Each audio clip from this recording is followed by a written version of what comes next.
BJP Lok Sabha चुनाव की तैयारी में जुट गई है। समाज के सभी वर्गों से संपर्क किया जा रहा है और अपने पक्ष में लाने की कवायद चल रही है। लेकिन सबसे बड़ी बात यह है कि बीजेपी की तरफ से सूफी संवाद कार्यक्रम का आयोजन किया जा रहा है, खासतौर से सीमांचल के इलाके में। और सूफी संवाद कार्यक्रम का क्या मकसद है, क्या मैसेज देने की कोशिश, हम जानने की कोशिश करेंगे। हमारे साथ बीजेपी अल्पसंख्यक मोर्चा के प्रदेश अध्यक्ष हैं तुफैल कादरी साहब, उनसे जान लेते हैं। कादरी साहब, ये क्या मैसेज देने की कोशिश है? भारत में आज़ादी के बाद पहली बार माननीय देश के प्रधानमंत्री श्रीमान नरेंद्र मोदी जी ने उस वंचित तबके को गले लगाया और सम्मान दिया, जो दूसरों के लिए आशीर्वाद देता है, जो दूसरों को दुआएं देता है और उनको कोई पूछता नहीं था। उस तबके को गोद में उठाकर सम्मानित किया, गले से लगाया और कहा कि ये भारत की परंपरा रही है कि सूफी संत, पीर, फकीर, ऋषि, मुनि, साधु संत ने इस देश को सब कुछ दिया। अब उन्हें कम से कम हम भी उनके पास जा कर के उनसे स्नेह बांटें, उनसे प्रेम लें और उनको प्रेम दें। और ये बताएं कि भारत के प्रधानमंत्री श्रीमान नरेंद्र मोदी जी, जिनका नारा है सबका साथ, सबका विकास और सबका विश्वास, और साथ में जब सूफी संत, महात्मा जैसे लोग देश के प्रधानमंत्री के इस मूल मंत्र को एक्सेप्ट करेंगे कि ऐसा प्रधानमंत्री आज़ादी के बाद पहली बार मिला है जो सबके साथ न्याय करता है, साफ नियत रखता है, विकास सबका हो, अंतिम पावदान पे बैठा व्यक्ति लड़खड़ाए नहीं, भूखे नहीं रहे, उदास नहीं रहे। इसलिए आज हम सब फ़ख्र महसूस करते हैं।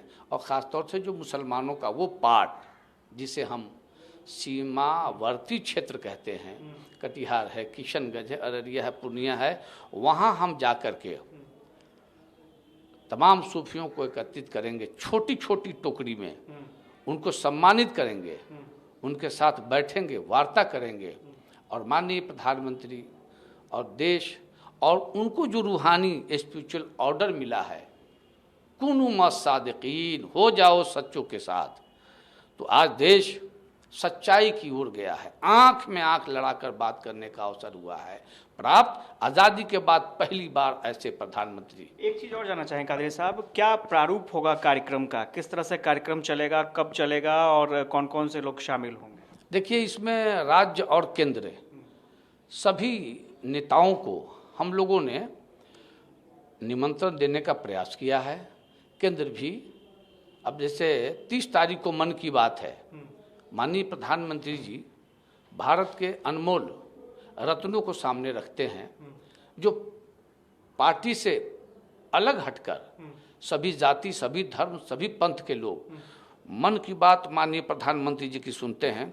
तो मन की बात 11 बजे के बाद जब समाप्त हो जाएगी तो फिर हम सूफी संवाद में एंट्री करेंगे और हम अररिया जा रहे हैं और अररिया से हम प्रारंभ करेंगे।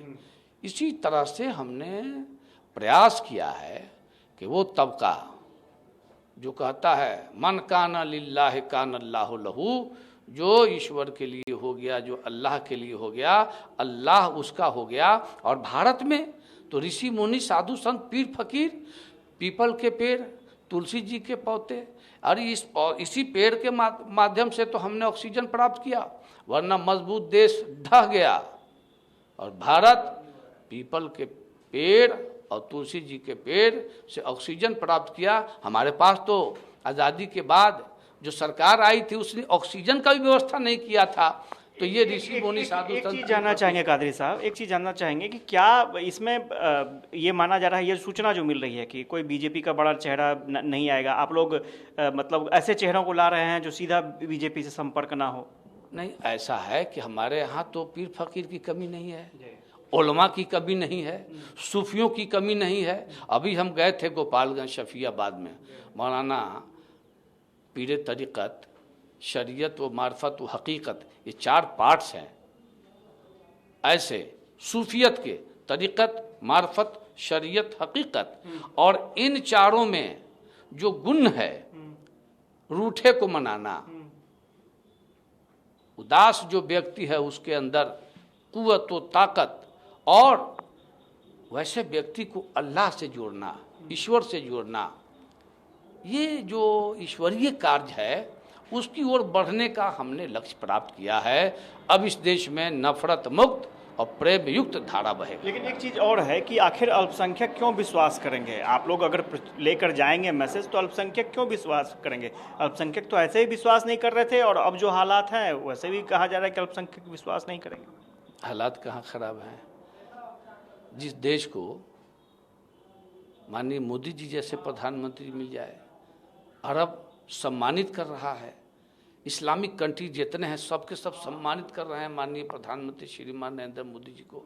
भारतीय जनता पार्टी विश्व की सबसे बड़ी पार्टी, भारतीय जनता पार्टी विश्व की सबसे बड़ी सेवा करने वाली पार्टी, भारतीय जनता पार्टी के पास सबसे ज़्यादा एमपी, भारतीय जनता पार्टी के पास सबसे ज़्यादा राज्यसभा सदस्य, भारतीय जनता पार्टी के पास सबसे ज़्यादा विधायक, भारतीय जनता पार्टी के पास सबसे ज़्यादा मुख्यमंत्री, गवर्नर, एमएलसी। और भारतीय जनता पार्टी से मुसलमान कहाँ दूर है?